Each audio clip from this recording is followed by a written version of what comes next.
tonight on TV5 News. I'm Mark Despotakis. Coming up next, new information on the missing buck in Knox Township. The details coming up. Good evening. I'm Gemma Vivino. Will these warm conditions continue throughout the weekend? I'll have a complete weather watch forecast coming up. College Press Day will be hitting the Clarion University campus. Get the story later in University News.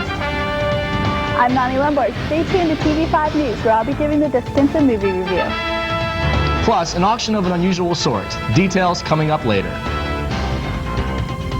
Kelly, and join me on Entertainment Beat tonight as we look at this week's calendar of events. Join us next for this and more. As TV5 News at 8 brings coverage closer to home. This is TV5 News, bringing coverage closer to home. Good evening and welcome to TV5 News. I'm Christy Herman. And I'm Dave Marsh. Mark Despotakis joins us from the TV5 newsroom with tonight's top story regarding a prize-winning trophy buck that is still missing. Mark? Thanks, Dave. Well, an update on a story we did a few weeks ago. This prize-winning buck is missing from Knox, and now there's a $25,000 reward for the safe return of the buck. It's tonight's top story. The morning of October 21st proved to be all too eventful for Rod Miller of Knox. Someone came in, cut a hole in the chain link fence, probably darted the deer, Goliath. Goliath, a prize 28-point buck, was reportedly taken somewhere between 3 and 5 a.m. on the night of October 20th. The buck, as seen here, was bought by Miller for his deer breeding farm, and he had no idea that the buck would turn into the extraordinary animal that is seen here. He was just phenomenal in his horn growth. What he was doing, very, very few deer ever do. And that's what makes him so special. He was one of a kind. Okay. That one-of-a-kindness made Goliath attractive to be stolen. Whoever got him possibly is drawing semen out of them, or they're breeding their own does. Okay. And they're just going to go from there. Who knows what they're going to do, really. Okay. With a $25,000 reward now being offered and national magazines publicizing the disappearance of the deer, Miller hopes brighter days are around the corner. Well, with all the flyers and different magazines we have it in, we're hoping someone will see it, someone that knows what happened or can piece this together and possibly turn somebody in. Okay. Now, once again, there is a $25,000 reward for the safe return of the buck. There are flyers over Clarion County offering the $25,000 reward. And if you have any information, there are a couple phone numbers you can call. You can call Rod or Diane at 797-1230 or the state police at 226-1710. We'll update you with further information as it becomes available. Live in the newsroom, I'm Mark Despotakis. Back to you, Dave. Thanks, Mark. A Clarion County jail inmate was ordered held for trial Tuesday on charges he struggled with guards and bit an officer twice. Terry Ricotta is charged with aggravated assault, aggravated harassment by a prisoner, simple assault, harassment and stalking, and disorderly conduct in the September 19th incident. Ricotta is also facing multiple charges stemming from previous incidents including aggravated assault, kidnapping, unlawful restraint, and harassment. District Justice Anthony Lopinto ordered the defendant bound over on the most recent counts following a preliminary hearing. A Reimersburg man waived a preliminary hearing Tuesday on charges he accepted a $400 bribe to not testify against his stepfather at a court proceeding. Dennis R. Smith is charged with perjury, witness or informant taking a bribe, criminal conspiracy, and obstructing the administration of law. He allegedly agreed in June to accept the $400 in exchange for not testifying against Frank Surrey of Reimersburg at a summary court hearing involving disorderly conduct and defiant trespass. Court papers said witnesses later provided written statements that Smith told them to lie on the stand. A Stoneboro man led Franklin State Police on a 12-mile chase along Route 8 south of Franklin Monday evening before being arrested on drunken driving and drug charges. Ronald W. Jones was charged with fleeing from police, a DUI, and possession of marijuana after police caught up with him near the intersection of Route 8 and Blair Road. The chase began when Franklin officers observed Jones driving erratically near the Polk cutoff on Route 8. Jones allegedly ignored Franklin officers' attempt to pull him over, prompting the chase. The Oil City Derrick is releasing an audit released Tuesday that said Valley Grove School District received copious amounts of state funding from the 1994 to 1996. According to school district officials, findings from the State Auditor General Robert P. Casey Jr., the district received payments of approximately $18,000 in transportation subsidies reimbursements. The state said the audit showed district personnel made several critical errors in district transportation. Supervisor Roy Skinner failed to adhere to state guidelines and instructions. A stubborn and pervasive water problem in Franklin has prompted the city's waterworks department to embark on a series of trial and error efforts. For more than a year, city neighborhoods have had sporadic problems with their city-supplied water, which has flowed brown and sometimes black from faucets. A brief hiatus during the first half of the year erupted into widespread water woes in midsummer. And the League of Human Voters in Clarion County will hold a program titled Y2K, How Prepared is Clarion County, at 7:30 p.m. next Tuesday at the Main Street Center in Clarion. The meeting is open to the public and features a panel of representatives from the county's Federal Emergency Management Agency Committee, Human Services Department, and the Clarion County Area Agency on Aging. The panel will discuss the county's level of preparedness, what actions are being taken to protect area citizens, which concerns are reasonable and which are not, and some common scams, as well as fielding questions from the audience. A panel of Clarion University faculty members has outlined Clarion's new World Wide Web active learning training program. Professors Scott Kuhn and Mark Mitchell, along with several fellow faculty members, gave the presentation at the Eastern Small College Computing Conference at St. Bonaventure University in Olean, New York. Kuhn and Mitchell, through a state system of higher education grant, developed the World Wide Web program. They concentrated on training 25 Clarion University faculty members to use web-based active learning strategies for their course. When TV5 News at 8 returns, a college press day will be coming up to Clarion University campus. Details coming up. Plus, more information about the renovations to the new stadium in Pittsburgh. Also, a vision is unveiled for the future. Plus, Jen Bevavino joins us with the latest on the weather conditions. All this and more as TV5 News brings coverage closer to home. In the early years, young children cannot stand on their own. Uniting parents and children is an important part of the life of a community. Stand for Children encourages people to make a personal commitment to stand for the health of children. 300,000 Americans marched in Washington, D.C. last June to support Stand for Children Day. Stand for Children seeks to lift the belief that children need our help to stand.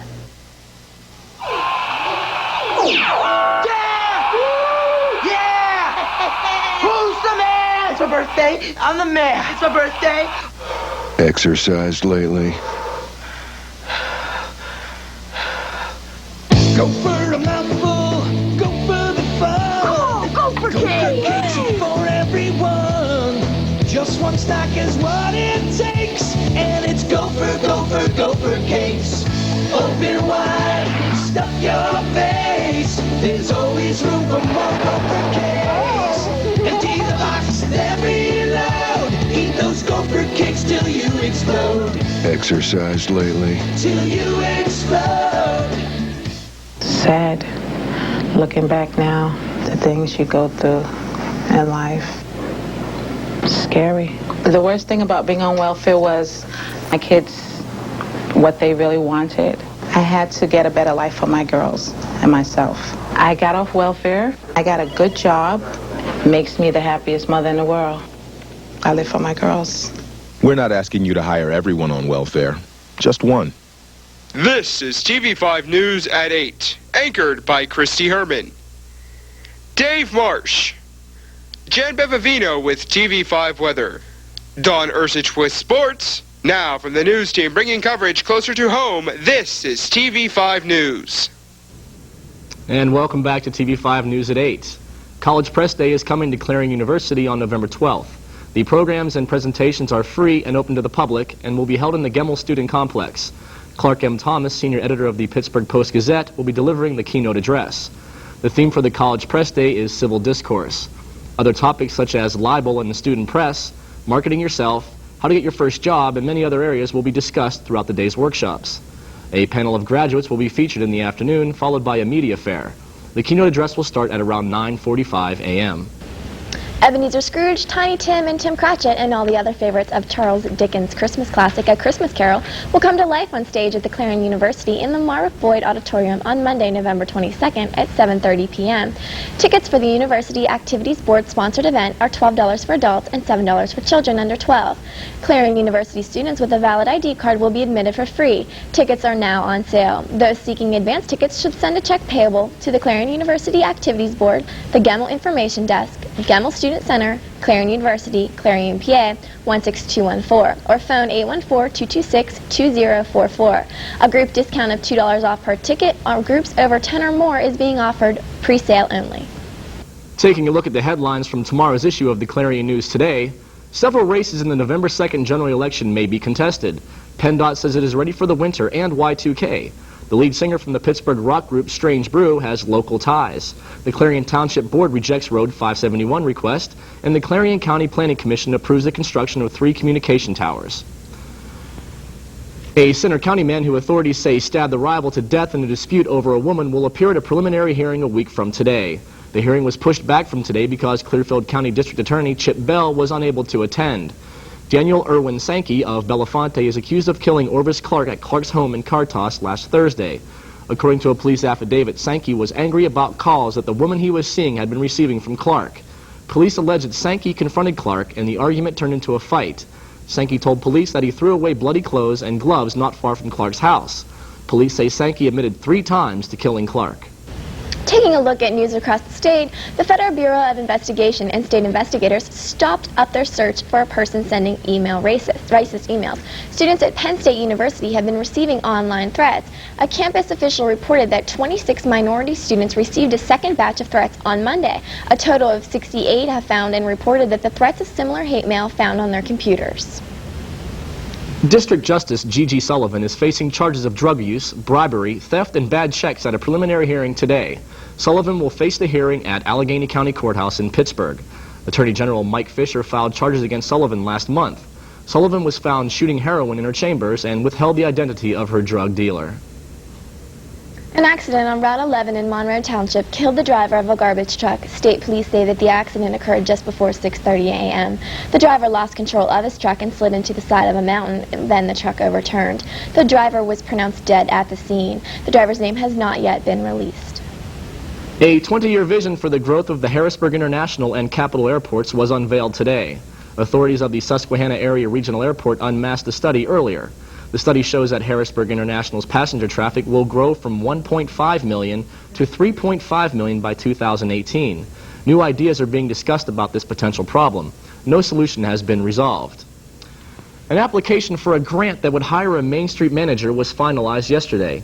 Anyone who makes a trip from Harrisburg, Lancaster, or York to State College may see changes in Lewistown. Tom Grebenik is with CEDADOG, a council of governments serving counties in central Pennsylvania, and was hired to help prepare the Lewistown application for a Main Street manager. Grebenik believes that this is the key to downtown revitalization. If Lewistown receives the grant, someone could be hired this winter. State Department of Transportation officials are trying to shore up a 42-year-old overpass near Washington. Consul Incorporated is scheduled to begin longwall mining in January or February. The area being mined is South Strabane Township. Mining will run parallel to Interstate 70. Officials fear that the surrounding roadways, such as Zydeco Station Road, could suffer residual damage. 2 towers planned for the south end of the new Pittsburgh Steelers Stadium will be shorter than expected. The towers are planned to be 165 feet tall with shops and offices inside. Yet the team will have to settle for a modest plan with 90-foot towers. The towers will have ramps to let the fans reach the upper decks of the stadium. It was decided that the shorter towers give fans in the stadium a better view of the city and the point. The stadium, which will still under construction, is expected to cost $252 million and is still expected to open in 2001. Straight ahead on TV5 News, a 13-year-old stands trial today for murder, and yet another scam is being sent out on the internet. Could you be involved? Find out next. Look at Pennsylvania's influenza cases, and Carolyn Kelly will join us with the latest details in tonight's entertainment beat. All this and more as TV5 News brings coverage closer to home. Introducing new frequent phone hours. Use the phone just 8 hours a week and get this free phone cradle. Use it 12 hours and get a speakerphone. Use it 15 hours and get this cool headset. Or stay on the the phone 20 hours a week, and get a pasty complexion, flabby body, and a great new nickname at school. Exercised lately?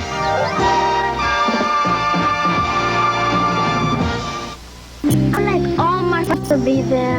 I want my mother to be there. My hair's gonna be done so beautiful. A lot of music, a nice blue dress.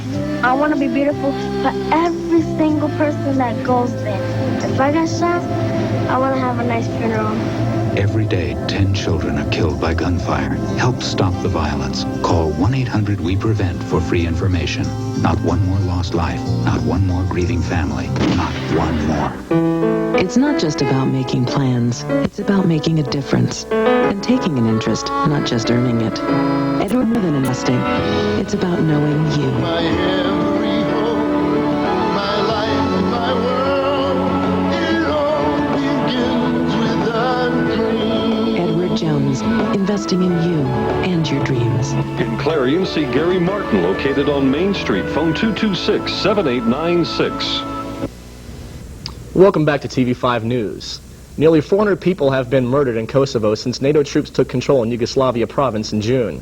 Figures were released by NATO officials showing 135 of those murdered were Serbs, 145 were ethnic Albanians, and the rest were unknown or of other ethnic origins. Efforts by foreign officials to end the ethnic battling have not brought any decrease in the murder rate. Homicides actually have increased slightly in the last 2 weeks. Kosovo was home to nearly 2 million ethnic Albanians before they were temporarily pushed out by the Serbs. Japanese school books may soften their description of the Japanese military's sex slaves during World War II. A newspaper and the Kyoto News Service have applied to make the changes needed. One publisher wants to delete wording that shows women were at wartime brothels specifically to serve soldiers. The other company would like to rearrange and change wording. Nationalist educators have harshly criticized the change. They argue the women often work voluntarily in brothels and they were sometimes paid. If you've been on the internet, you may have seen an advertisement for winning something. Well, the latest scam on the net is you can make between $2,500 and $4,500 a month by stuffing envelopes. 4 men allegedly sent 50 million of those emails to internet users. They now face charges in Los Angeles. 3 of the men were arrested yesterday and charged with conspiracy and wire fraud. A 4th is expected to surrender today. A postal inspector says that the emails were sent mostly to housewives, students, and retirees. They allegedly told recipients to send $35 or $40 to qualify for the job.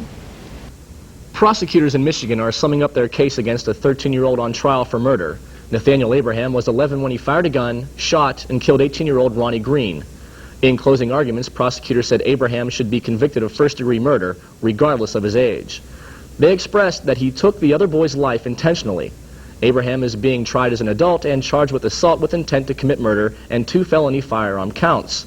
If convicted, the teen could receive life in prison without parole. In tonight's Health Beat, the State Health Department has confirmed the first case of influenza in Pennsylvania for this year's flu season.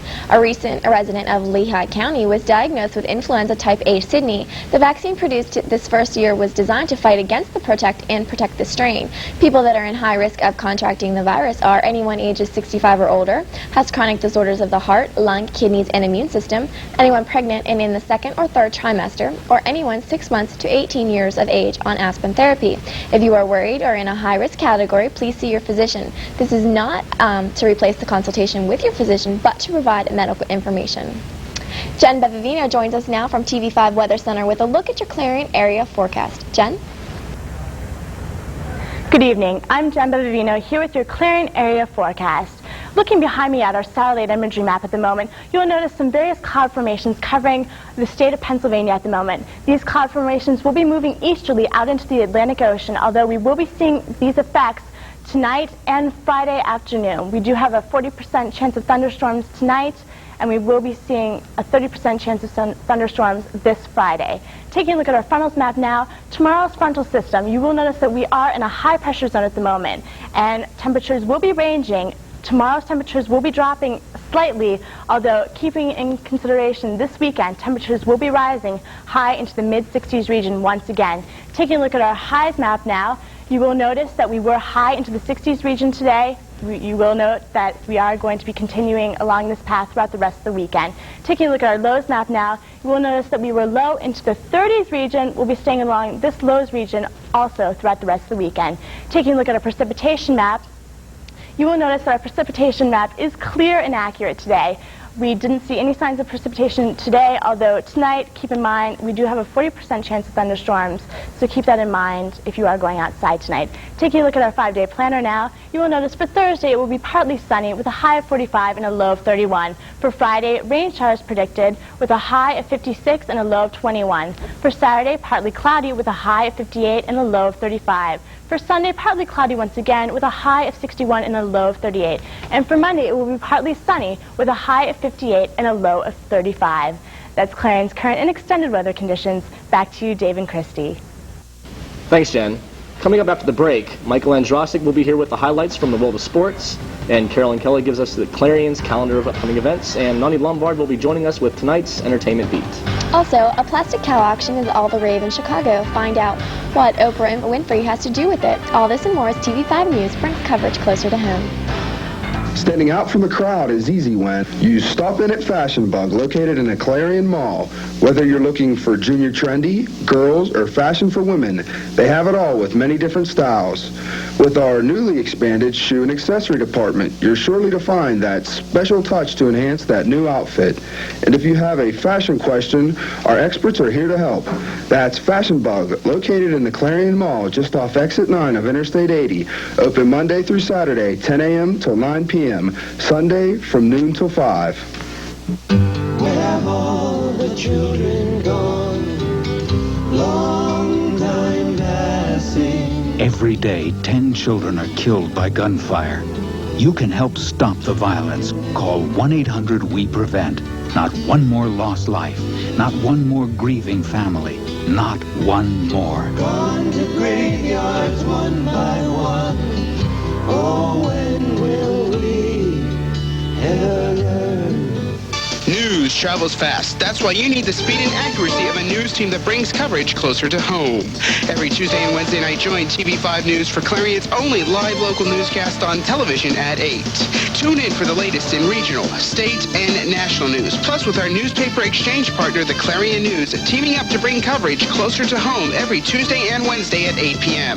Clarion's only live local newscast on television at 8 is here on TV5.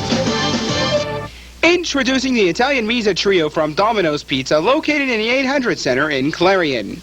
Domino's Pizza offers a wide variety of pizza, wings, breadsticks, and hoagies. And for just $9.99, get a large unlimited topping pizza. Stop in or have Domino's deliver.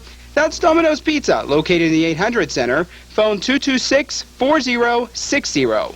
That's Domino's Pizza, 226-4060. Hi, I'm Michael Androsik with the Sports in 2 Minutes. Dawn Ursich has the night off. Let's start off with the big announcement today by Clarion Athletic Director Bob Carlson. Miller has decided to retire effective May 22nd of this year 2000 coming up. Bill Miller is in his 22nd year coaching the men's program and the 13th with the women's. During that time, he has led Clarion's men to 16 PSAC titles and the women to 12. That is that Clarion is fortunate to have somebody waiting not to take over because he's been a partner here in the program for 12 years.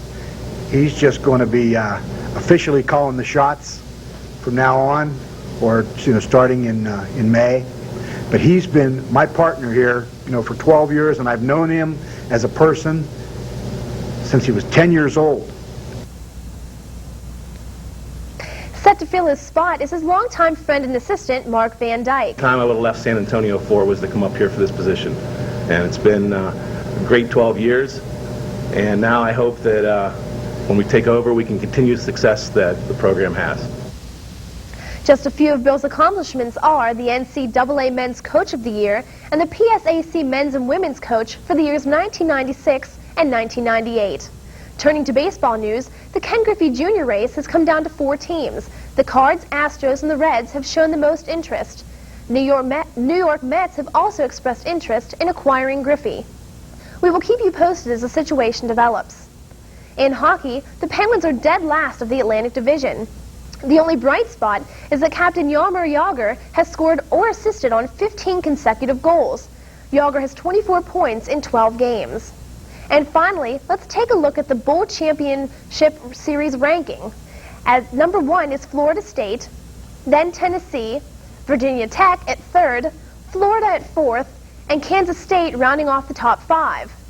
Penn State fell to number 7 with a close loss to Minnesota last Saturday. That's it for this week. Now back to Dave and Christy. Thanks, Michael. It's a cattle auction of a very different sort. Plastic cows went to the highest bidders in Chicago last night. Dozens of life-sized art cows had dotted Chicago sidewalks for months. One was painted like Uncle Sam, another was a cow on skis. Oprah Winfrey's business partner kicked in the winning $36,000 bid for a fruity bovine. That plastic cow has a colorful bowl of fruit painted on it. Sotheby's auction house raised hundreds of thousands of dollars for charity with the sale. Talk about your cash cows. And now Nani Lombard joins us with this week's Distinta movie reviews. Nani? Thanks. Once again, I'm back with my review of 2 new movies. First, I saw 3 to Tango, starring Neve Campbell and Matthew Perry. It's about 2 architects who get a chance to design a multi-million-dollar cultural center for tycoon Charles Newman, played by Dylan McDermott. Oscar Novak, played by Perry, and his partner, played by Oliver Platt, are seen hugging each other once they receive the opportunity to create the center. Newman, assuming Novak is gay, gives him the task of spying on his mistress Amy, played by Neve Campbell. Obviously, Novak falls in love with Amy, but has to pretend he's gay in order to keep his job. I didn't find this movie very funny at all. There were some occasions when Oliver Platt added some humor, but overall I found this movie long, predictable, and lacking humor. I also saw Bringing Out the Dead, which takes place in the early 1990s in New York City. It follows 2 days and 3 nights of EMS paramedic Frank Pierce, played by Nicolas Cage. Director Martin Scorsese provided a glimpse into the world of emergency medicine on the streets. Showing 3 nights of Pierce's life, Scorsese's style fit perfectly since a paramedic's life never reaches a plateau. Instead, it loops back on itself day after day. Each shift displays different aspects of Frank's personality, depending on his partners. During the first night, Pierce meets Mary Burke, played by Patricia Arquette, while he's reviving her father. He then corresponds with her throughout the rest of the movie. The aspect I enjoyed most about this movie was Scorsese refused to explain ideas straightforwardly. He forced the audience to look past the obvious and into the deeper aspects. This was one of the best films I've seen in weeks, and I highly recommend it. For the Distinta movie review, I'm Nani Lombard. Now here's Carolyn Kelly with the calendar of events. Thanks. Good evening and welcome to another exciting edition of Entertainment Beat, where we will be looking at this week's calendar of events. On Thursday, November 11th, be sure to wish any veteran you know a happy Veterans Day. Friday, November 12th, catch the student recital in Hart Chapel Theater at 8:15 p.m. as John Pinella plays percussion.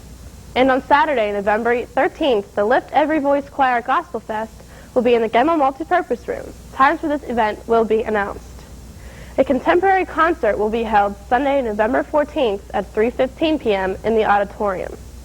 And on Monday, Jenny Kwan will be in her own one-person play as she presents Faces of America.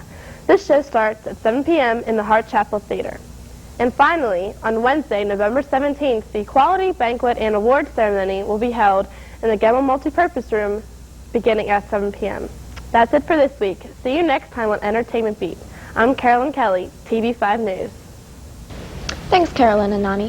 Jen Bevavino joins us from the TV5 Weather Center with one final look at your Clarion area forecast. Jen?